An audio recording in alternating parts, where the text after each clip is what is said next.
young. I am. And I am a young Black. A young black. Young. Black. A young black Black equestrian. equestrian. Equestrian. Black equestrian. Equestrian. Black equestrian. equestrian. Black equestrian. I'm a young black equestrian. I am a young black equestrian.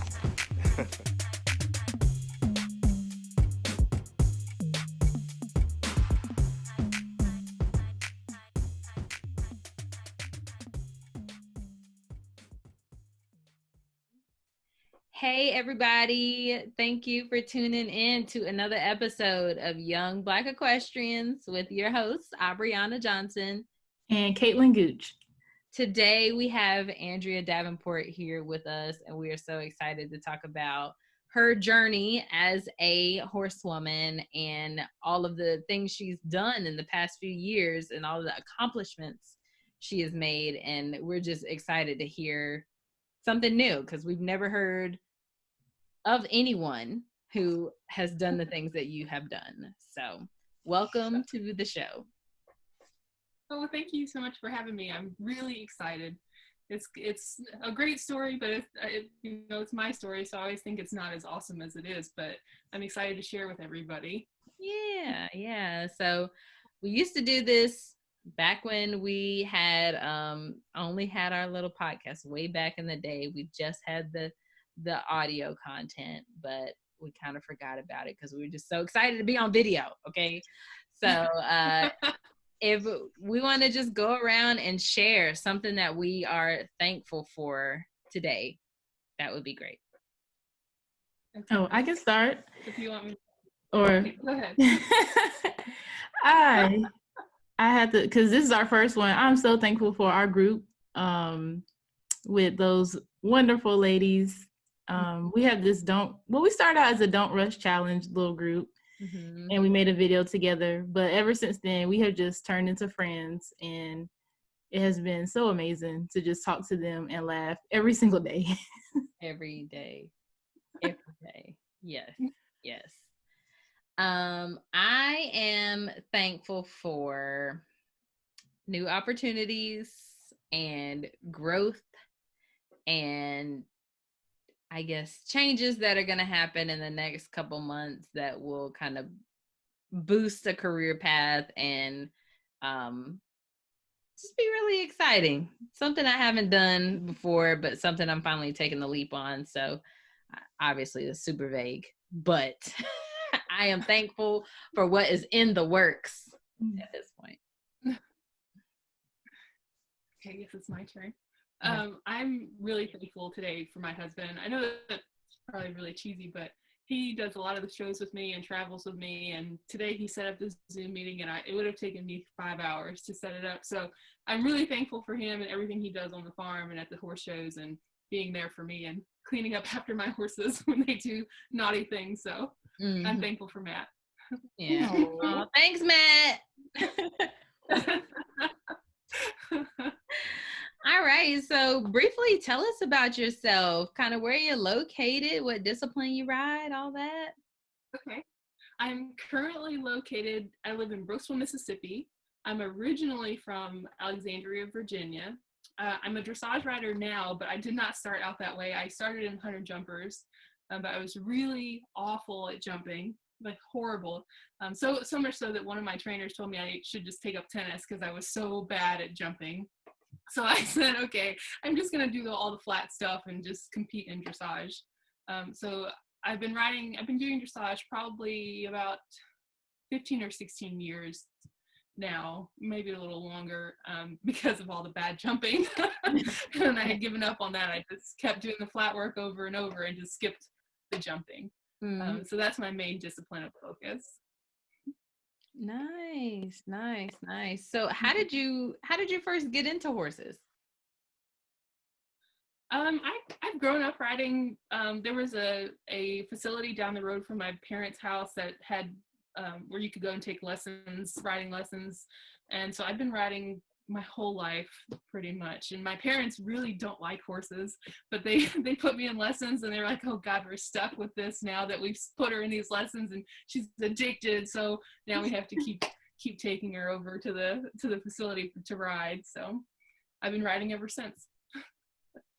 Oh, it definitely does not end once you become addicted to it. Yeah. Right? Yeah. Yeah. A lot of people think it's a phase. It's like, okay. Well, okay. You'll get like 5 lessons and then stop talking about it. Right. Nope. Open Yeah. doors. Yeah. So, what are some of the challenges you faced kind of in this industry and in your career path?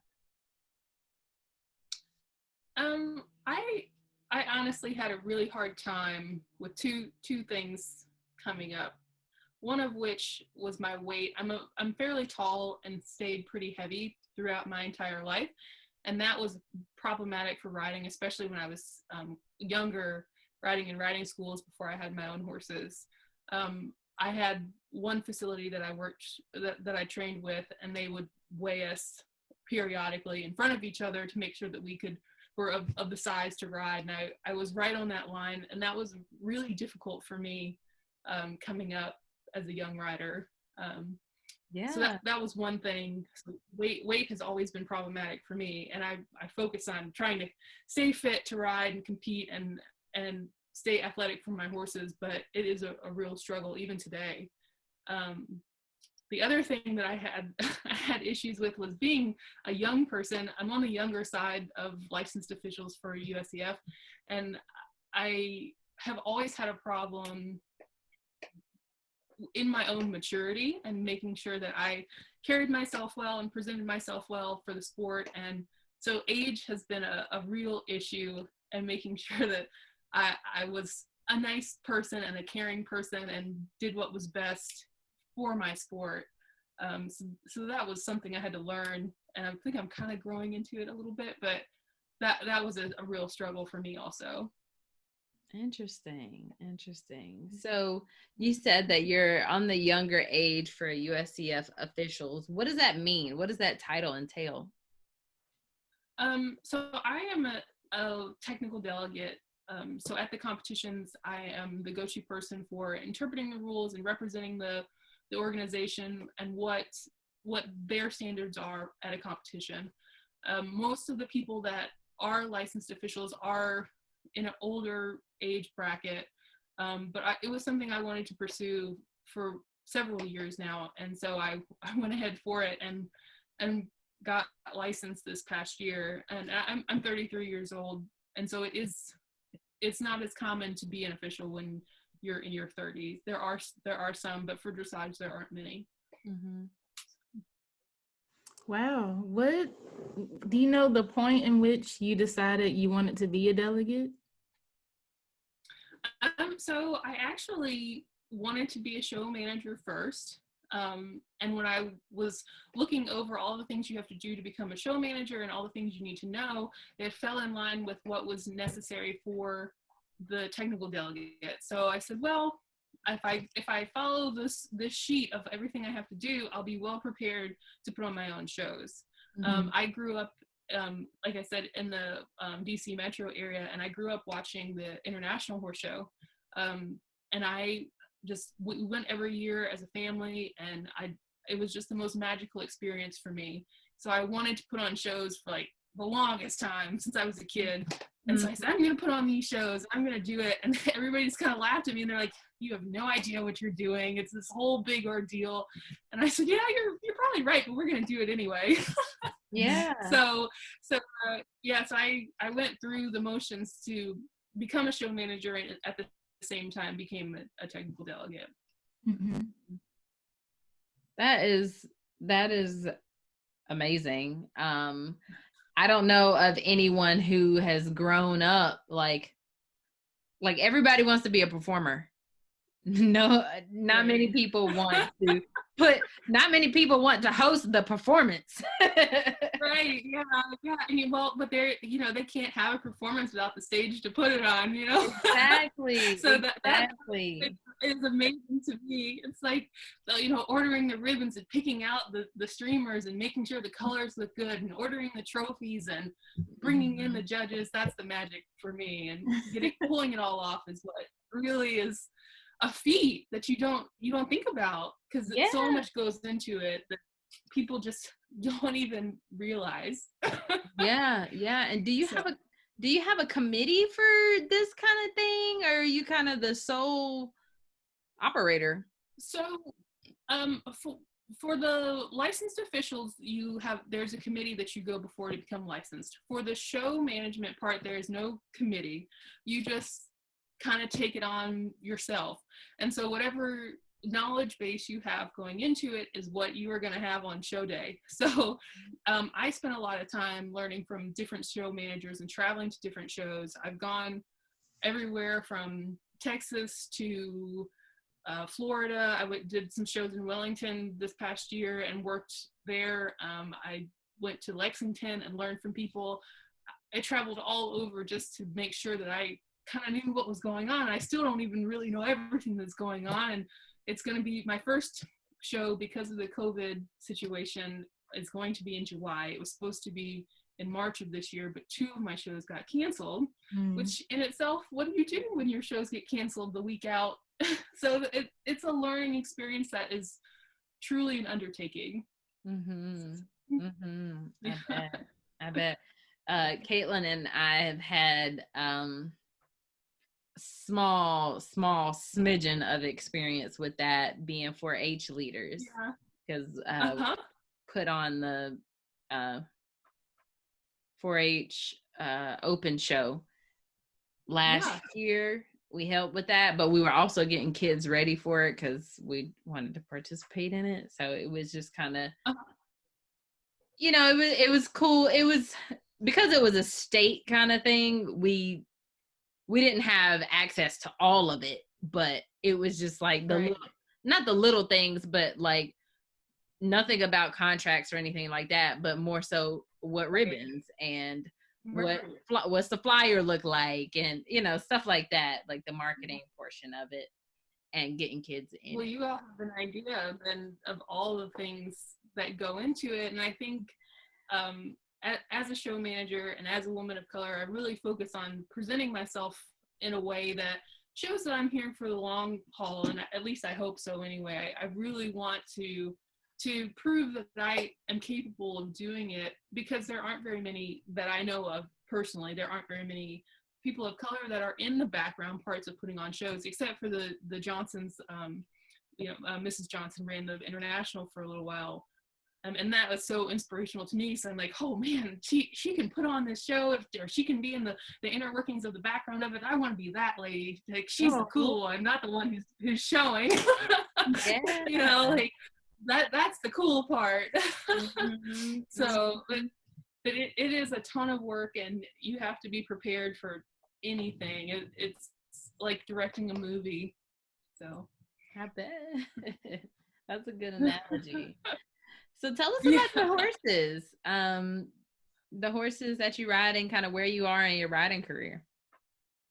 I am an amateur rider, a not super talented amateur rider. I have one horse now that I show. I just recently broke my back on another horse that I had. And so I haven't been riding as much as I'd like to. I'm just kind of slowly easing back in. My horse that I have right now, her name is Heyyy. She was bred by a friend of mine in Tennessee, and she is a Trakehner mare that is pretty feisty on show days. So our show record isn't great. I competed her this past year at the USDF Regional Championships for Region 3, and we did not do great, but we are sticking it out. We hopefully will go to the regionals this year if we qualify for Region 3 again. And that will be in Ocala, Florida this year. And of course that the production of it really interests me more than competing, because this past year I worked part of the show and then rode also, which if you ever try to do that, it's a lot of work. I bet. Yeah, my poor husband got dragged along, and he was like, we're not doing this again. You're either gonna ride or you're gonna work. Right, show. You need to choose one. Yeah. But my mare, she's been my rock for several years. She's been the steady Eddie that I've needed, and this year she'll be 13 years old, I believe. Oh, Have you had her since she was a baby? No, one of my girlfriends had her before I got her.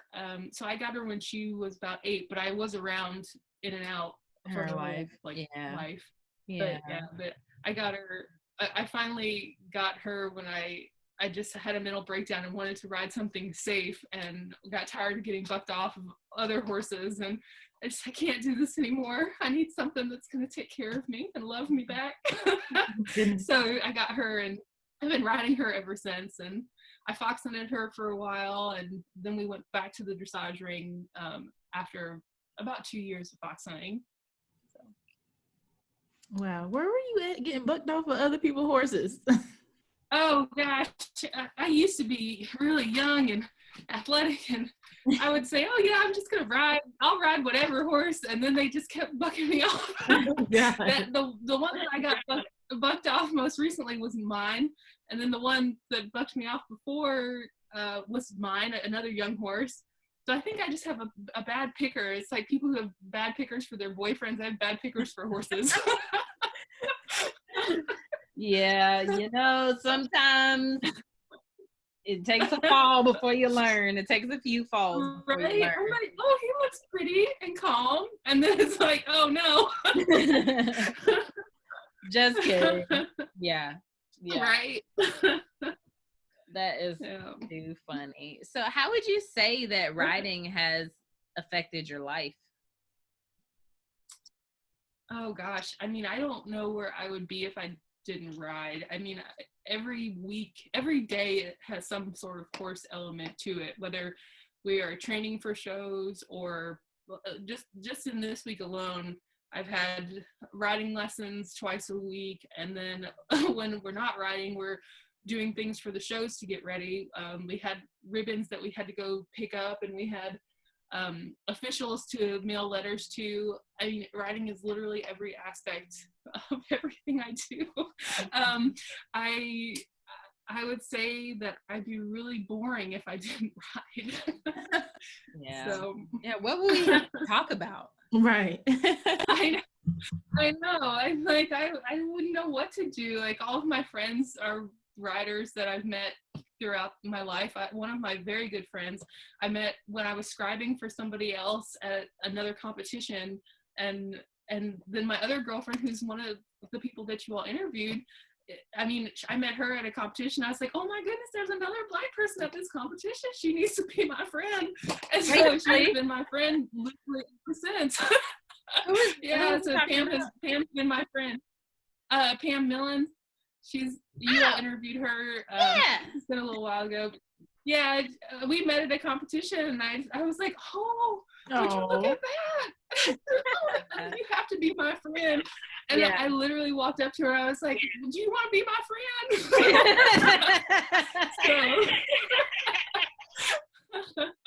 So I mean, I really wouldn't know what to do if I didn't ride. I would have no friends, and my husband and I would sit around and just not do anything. Mm-hmm. Do you have a career outside of horses? I do. I would like to make the horse shows my full-time job, but that's probably going to be a ways off. I'm a pharmacy technician, so I work 5 days a week as a pharmacy technician, 4 to 5 days a week. And so when I'm not working at the pharmacy, I'm traveling to shows. So if I'm traveling to shows, I'm either officiating or working or scribing or something. So yeah, I mean, I do have a job. I just don't like it. Girl, me too. I'll tell you a secret. Me also. I know. I've been trying to retire for like the last 10 years. Oh my goodness. Oh man, that is.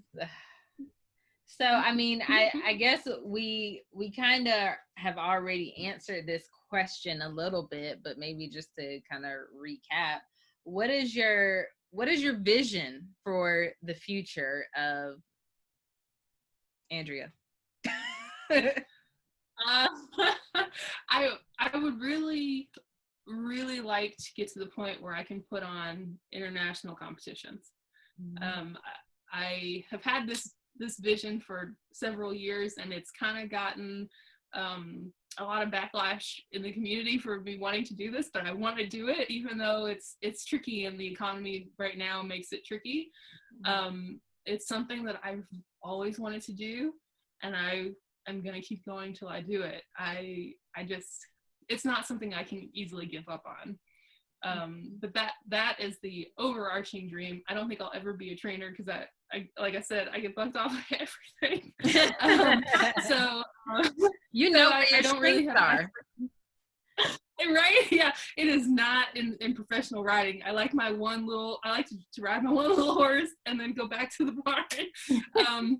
But I'd like to get my bronze and silver and gold medals, before in my lifetime, but that might be more difficult than I like, but the shows are really my main focus. Mm-hmm. So and being an international steward would also be really fantastic. Mm-hmm. Yeah. And I think it's, I guess, just important to note, like you said her last name was Johnson. Yeah, she,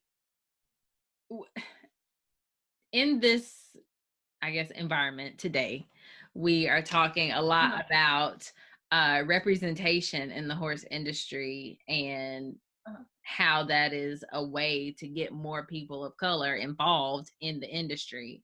So, I think that's a perfect example. Like you had something you already wanted to do, and seeing someone like you in that position, like, okay, like I can do it. Like it's gonna be hard. It's not saying it's not gonna be hard, but that it's an attainable goal.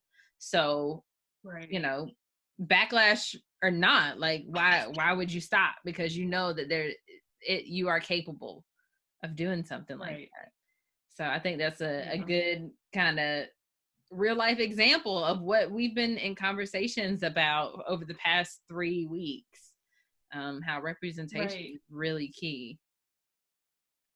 Yeah. Right. And I have been getting ready for this interview, and I was thinking to myself, I was like, what was it like when I was a kid and I saw Paige Johnson and I saw her mom, and so I always had representation to look up to. Mm-hmm. And I was saying that it's really tough for me because I always had somebody. It wasn't like I had to dream up what it would be like to have somebody to look up to. Mm-hmm. So that part of it was really different for me because I had them. And that's been such a long time ago. It's probably in the late 90s, early 2000s, but it really did kind of shape my upbringing because I had them to look up to. Mm-hmm. They don't know me personally, but I would like to send a thank you to them. Mm-hmm. But it was really special for me to look up to them. So. Yeah, I completely understand that. So what advice would you give an aspiring equestrian, aspiring show manager from your experience? I would say to always be a sponge first. And even if the ideas that you are getting are not what you envision, to just take every part in, the good, the bad, and the ugly, because all of those things are essential to your development. I had a personal experience where it just wasn't my day. It wasn't my show. I was not on point as to what I was supposed to be doing. And I got a lot of criticism, but that criticism has really shaped me into being a better person as far as my sport goes and as far as putting on competition goes, because it was a tough lesson to learn, but it was so essential to making me better. Mm-hmm. So just always be a sponge, always just soak up every little bit, because it's going to come in handy later. Yeah, that is how you learn anything.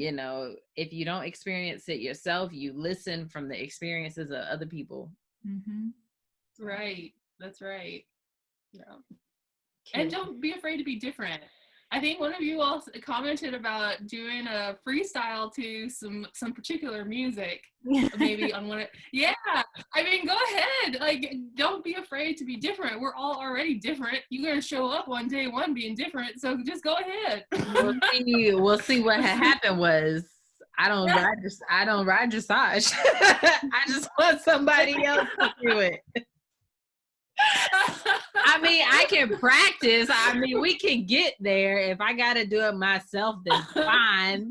But I'm like, can somebody who is already up there in the ranks, they already know how to push the buttons. Because I have a gaited horse. So even if I do this, I'm going to be like an outlier double because it's gated. Yeah. And they could be like, who is this girl? Triple. I'm a black female on a gated horse riding to some ratchet music, and they're gonna be like, you know what? Gated horse to make it really difficult. Yeah. Like, this is just an exhibition. Don't judge me. I just needed to do this for myself. I would let you do that exhibition at one of my shows. And I would watch it with a video camera, but I would love it. You do great. You know what? Let me find somebody who wants to teach me how to do dressage. I'm gonna have to do it myself. Yes, by all means. I talked to Felicia Chandler, and I'm like, girl, like, you have all the time. She's like, I just need the right horse. And I'm like, what? Right. All of your horses are amazing. Like, what do you mean? Right. You have to get one that's got the rhythm to do it. They're in the right speed. I listened to the music and I was like, okay, all right, maybe if I go kind of quick. Yeah.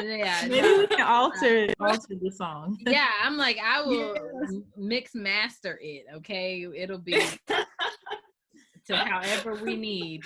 However, I'm going. Right. I was down for it. We should do a challenge. Like, me and Caitlin, we got to do it. We're gonna have to do something like and then record our experience, like riding in a discipline we've never done. Like, Caitlin, you can do like your mounted archery and like that whole experience, and then maybe I'll just do dressage. Not just do, because it's really hard. I feel like it's really hard. I'm trying to do my freestyle, my next freestyle to some music that's not quite that music, but I am trying to use Megan Trainor's All About That Bass. So maybe we can get a little bit of for the rhythm. It's just yeah. Go from like Megan Trainor to like Nicki Minaj, like her song about the bass. And it's like the people be like, oh my gosh, oh. Yeah, I might get a little bit of a like people looking at me like, yeah, don't do that. I mean, they're already looking like that. Right. Young like Equestrian, not gonna do that's true. That. Yeah. Oh my goodness. All right, I got my goals, because it doesn't look like I'm gonna be getting into endurance right now because of like Corona, and they apparently aren't very well. Don't look like I'm gonna get into that right now, but I think, we could try to do some gated dressage. That would be awesome. Caitlin, do you have any more questions for her? I'm so happy for us to talk to you. I can't wait to share this part of the horse industry with some of the children that we interact with, just to show them that there are other careers within the horse industry other than just having a horse and riding a horse. Mm-hmm. So I'm excited to share your story. Yeah. Awesome. And I mean, well, I'm sure you've seen over the last couple weeks, like everybody's like, oh, how do we get diversity? How do we get that? And my kind of angle of it is like, you know, I feel like people are only focusing on getting diversity in the athletes, like not anybody else. Like we only want Black people to show. And it's like, Right. there's other things to do, you know, like there's other positions. Go ahead. Well, and just even in the athlete part, I mean, compared to what was happening in the 90s and in the early 2000s, I mean, I went to a show this past year and there were literally like 4 of us at one show. Now, I know that that's not a ton, but I was like, oh my goodness, there are like 4 different Black competitors. And I was so taken aback, and I said, wow, you know, things really are changing. And I know it doesn't happen as much on the smaller show scale, but at some of the big international shows where people are coming from California or people are coming from, you know, the North and all coming to this one show, it's really more diverse than what it used to be. Obviously there's room for improvement, but I was like, wow, this is really different than there are Black owners, horse owners, there's Black riders. I mean, there are a lot of people that I wasn't expecting to be there. So it was really shocking, and it was really, in a fantastic way, a surprise to me. Because I was expecting to be the only person there, honestly. Yeah, and that's, you know, I feel like that's a lot of our experience. Like, here we go. And then people, I feel like sometimes people are like in awe when we're so excited. Like, you have no idea. I did not expect to see somebody like, who was it? Was it Raven that we talked to, who said that she went to the cutting horse show and saw another Black competitor, and they tried to like walk past her, and she was like, no. You will acknowledge me.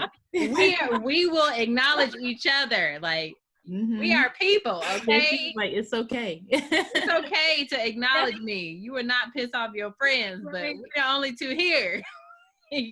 Yeah, I had a similar experience. I went down to Wellington for a show, and I got to meet Shayna Simon, and I was like, oh, hey, and I felt so cheesy because I was like, hey, girl, hey, be my friend. but yeah, I mean, I totally understand that, because you're just so excited to see somebody else who's out there going and doing and looks like you, and it's comforting in a way, but it also is inspiring, and you're just like, all right, it's okay. Yeah. Like, all of y'all get awards. I totally get that. Right. We get awards for showing up. Right. Daggone it. That's right. Too funny. I'm trying to think. Do you have any other gems you would like to share kind of about your experience? Well, wait, rewind. I do have another question. Where are you hosting your shows? Are they at your private property? No.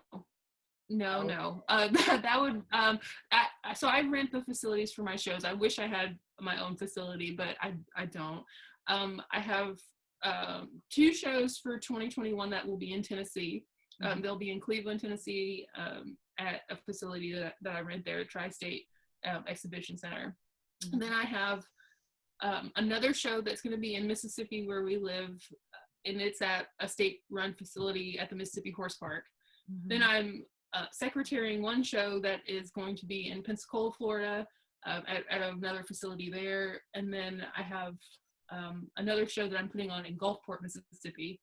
So they all kind of vary in location, but not all of them are my shows, but 4 out of those are. The 5th one was not. So they're all over. It's just whatever facility I can kind of get to put it on and have a crowd that will come and support the show. Right.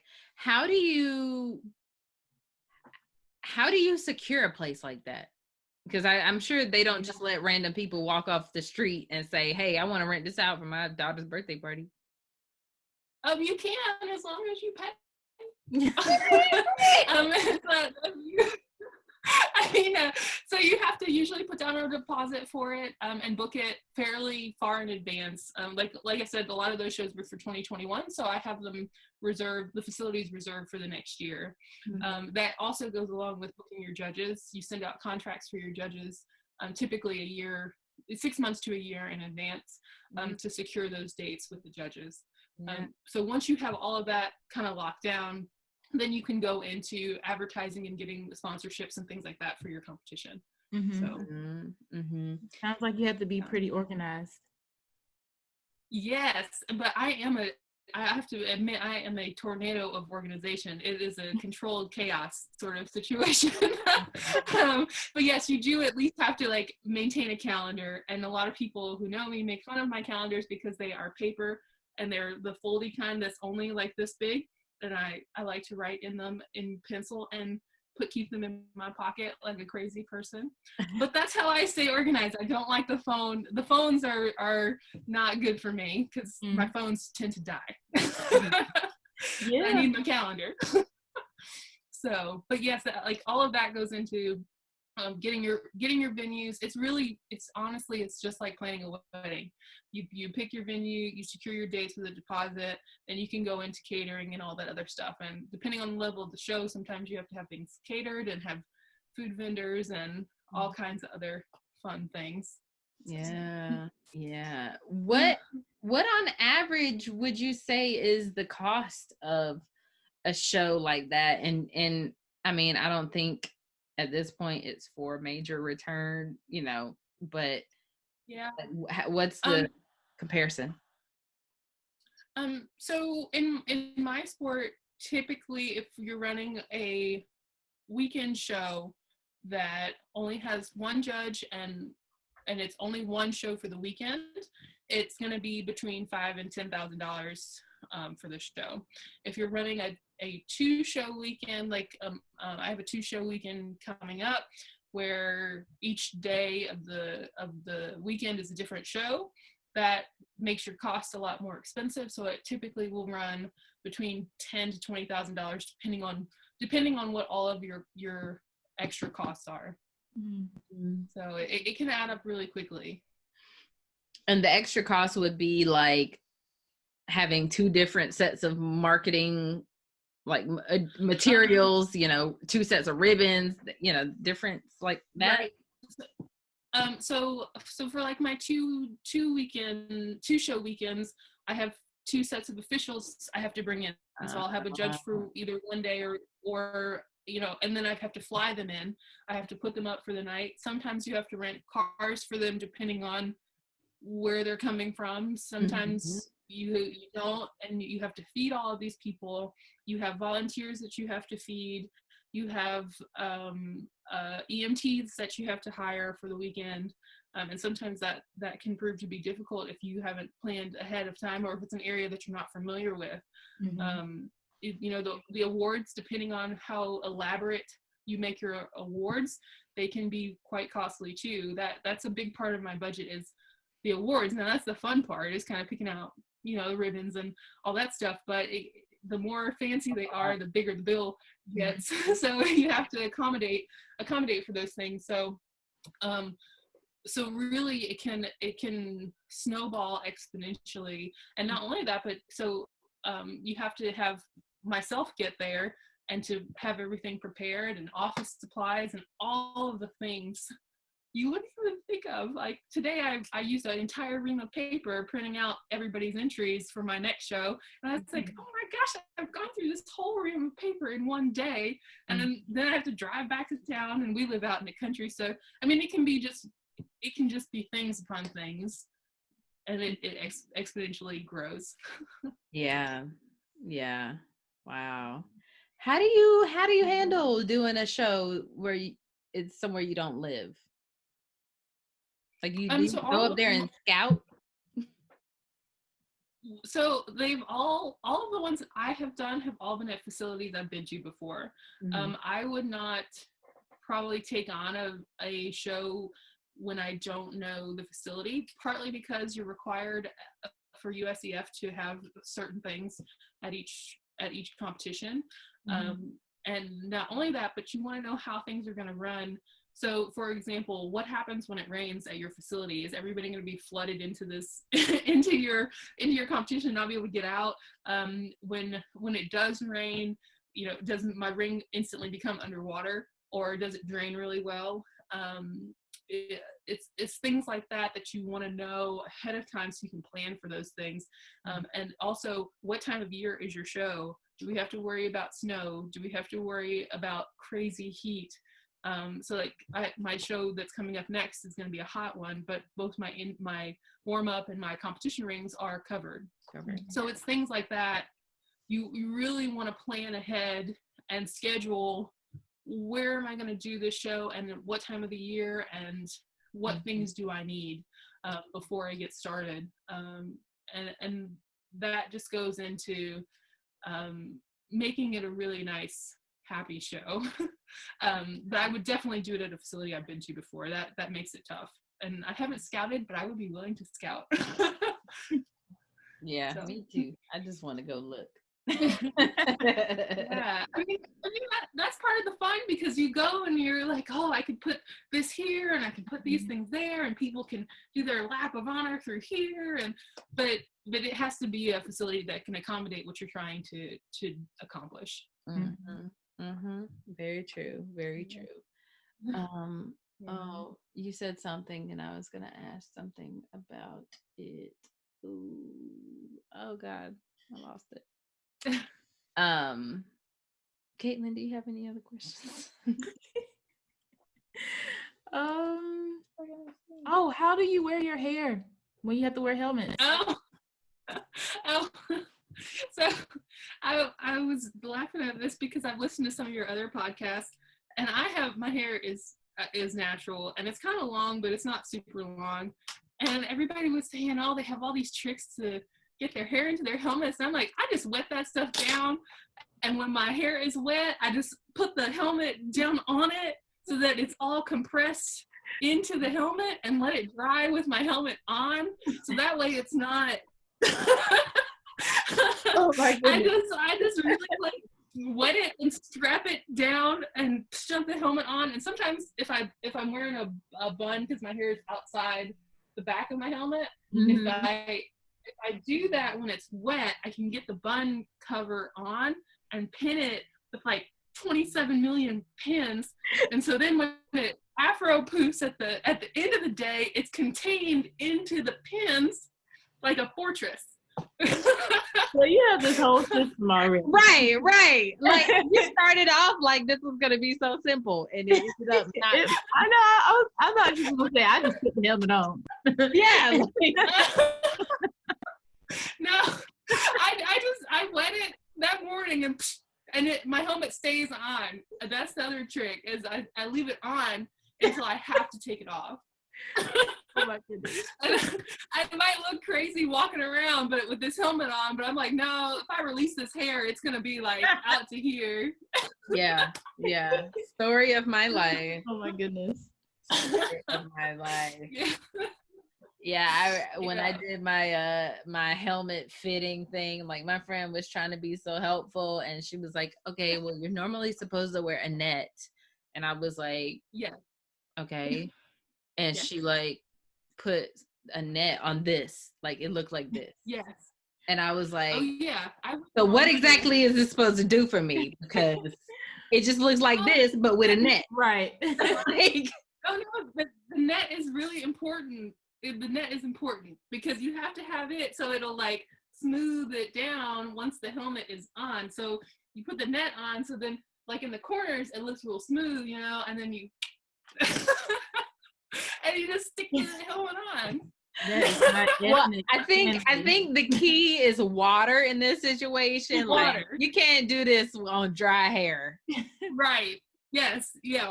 For me anyway, because my hair is natural and it doesn't care. I soak it down. Mm-hmm. Sometimes I've had to use like a garden hose outside my horse's stall and like wet it down.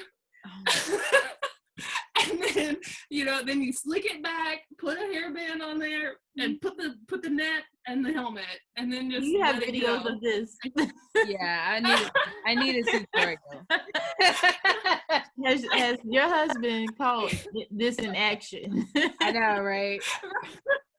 I can make a where tutorial. of how the where horse is plays. Andrea? She got to go wet her hair. Hold on. Yes, got that here. is literally what happens. It's she like washing you have her your whole helmet. outfit and then Yeah. Yeah. True. And I'm sure he's It's so easy to helpful. get He's there. just standing there with a towel. Like, here's a towel. Yeah. Well, so it's always hot where we show, so I don't even worry about it dripping. Mhm. I just let it True. go. Put the coat on. Mhm. Just nobody's gonna see it. The coat's black. Put the coat on and get on the horse with the water just running down your neck. It's fine. Mhm.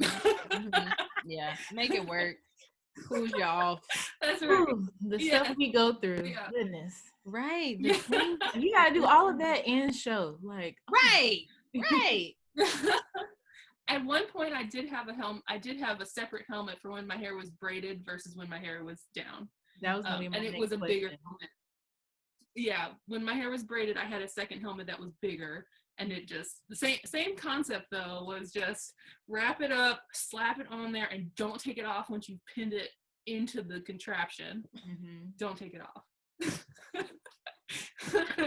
Like, I have a 2-day show. I'm gonna just leave it on. Right, Leave it in the helmet. Get a Leave good it on for tonight. dinner that night. Yeah, because once you've got it set, it's set, and you just need to put a wig on over it when you go out that night, and then put the helmet back on. The image in my head of a wig on top of a helmet.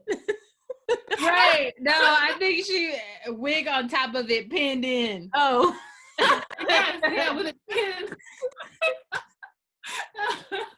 Oh my gosh. Yeah, no, just take the helmet off when you get back to the hotel room, and then And put then the just wig put on. wig on. Leave Right, it pinned though. Leave it pinned. Right. Right. Make sure my horse-show wig is in the bag. Yes. For real though, for real. And make sure you take it to the hotel room so it doesn't get all puffy before, Oh my god. This is My eyes are watering. Oh my god. mine. So funny. That is so funny. So we basically just need you to produce a checklist. Okay. I Of can what- do that. of I what- can put it on my website with my shows. Mhm. To my ladies, please, if you need help with your hair, Yes. text me. A whole checklist. That was what I was gonna ask. Do you have like a checklist that you go through for each show, like to make sure you have everything? So there is a book that you can get from the USEF website that has it's for show managers, and it has a little list. I use that because it was pretty much written by the people who trained me to do shows, so I just follow that. I don't really have a list. I have a giant stack of stuff that lives in my house. It's just outside of view, that just stays put together, and then when we get ready to go to shows, we're just gonna pick it up and take it all, so that it all just makes it to the shows. It just lives together. Eventually we're gonna buy one of those travel trailers that's gonna hold the show rings and all the ribbons and all that stuff, so it'll just live put together. But for now, it's just in a stack in my office, just stacked up. So. Hey, as long you got a system, as long as it works. Right. Well, right. One day when I have international competitions, I probably, the stack's gonna be so big it'll take up this whole room probably. So that won't work. Yeah, you'll definitely need that traveling trailer for sure. Right. Yeah. Well, that is too funny. Well, is there anything else you want to share with our audience today? I really, really did enjoy our time today. No, just if you see me at a show, please just come say hi. I've run into some of our other people of color at the shows who I've recognized, and they won't come say hi to me, and I'm just like, come say hi. I love to meet new people, and I'm very approachable. So, so if you see me at a show, probably at a dressage show, because I don't do much with any other discipline. But if you see me out, come say hey, because I'm friendly. Oh, yes. Go say hey. Go say, hey, can I be your friend? Yes, exactly. You want to be my friend? Sure. Oh, That's too funny. Oh, well, thank you so much. I'm so glad that we could be your first Zoom of the pandemic. Thank you for having me. It's really special. Thank you. Hey everybody, I am sure you have heard us talk about this already, but we just wanted to share again. OG Festival is happening September 11th through the 13th. It is a virtual trail ride experience. We are going to have music, fun, fellowship, prizes, and everything. So please go to blackequestriannetwork.org/OG Festival to learn more, learn how you can be a vendor or a sponsor, and learn how you can attend this first of its kind event.